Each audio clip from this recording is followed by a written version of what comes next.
So in this video, what we're going to be doing is we're going to be looking at how to edit the font size and also the font style. And there's many different ways that we can actually go about doing this. You can edit the actual code and you can add in the backend in the styles.css file. But for us, what we're going to want to look at is just how can we do this with a very simple plugin.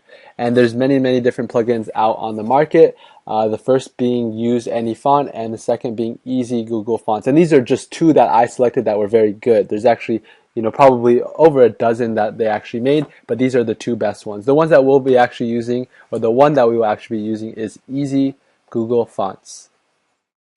Alright, so before I actually show you how to utilize the Easy Google Fonts plugin, what I want to show you first is actually the WordPress directory plugin page. And what I want to show you is the number of downloads and the rating. So I went through the directory to find the different font plugins, and what I found was this was a very good one. Typically you don't have something that has that high of a download and also that high of a rating, and so you can know this is something that you can definitely trust. So it's a free plugin. You just download it like you would any WordPress plugin, and once you have it downloaded and activated, you're just going to go into Appearance. Then you're going to click on Customize. And if we recall from before, the Customize window or the Customize page is kind of where we edited things like the site title, the tagline, colors, maybe dropped in a menu here and there, things like that. We haven't touched it in a while. And so what we're going to do though is click on typography. We probably haven't seen that one before because this one was just added by the Easy Google Fonts plugin. And you'll notice here there's many different paragraphs, heading 1 through 6. And so paragraphs is just all this text that's normally in the blog itself. Right, so all the posts, things like that, are all going to be the paragraph text heading. And the heading 1 is whatever you specify. The H1 tags. Generally, this is probably going to be an H1 tag depending on how the theme developer set it up.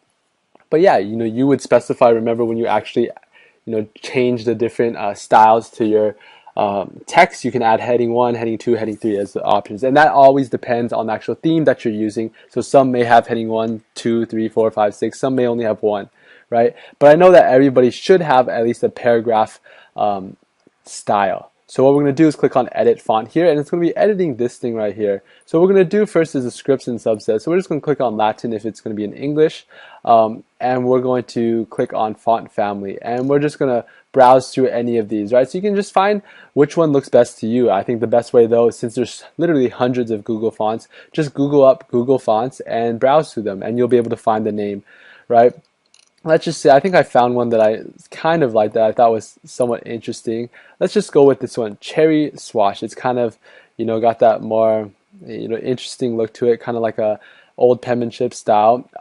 I personally probably wouldn't make my actual blog posts like these, but because they're kind of difficult to read at the top. But let's just say this is what you wanted, right? And it has different font weights and styles, regular and 700. So, you can stick to whatever you like. Text decoration, underline, line through. Probably you wouldn't ever have those for all of them, the uppercase, lowercase, things like that, right? So that's actually how you would change the style. So we're done with changing the actual font. You obviously can browse through all the different fonts. Now we can just change the color. If you want a different color besides the typical black, say you want blue text. I'm not too sure why, but if you wanted blue text, that's perfectly fine. You could change that. If you wanted something super big, right? This was the size of all the paragraph text, right? Probably that's not what you would want, and you would probably make it somewhere in the middle, right? Like 15 to 18 would probably be good, right? So you can make it something like that. You can make the line height, see what that changes. And you can change the letter spacing if you want it to be more close together, things like that. And you can just work with whatever you like. And the one thing that I like about this is that it's so flexible. You get to see live actually what the changes you're actually making. And positioning is also something you can do. You can change the padding, the display, and the margin. And these are things that you should just test, right? You should just play around with it, and whatever you enjoy, whatever type of font style you like, just make sure it's fairly legible. Then just choose that one. And if you found one that you like, just click Save and then Publish.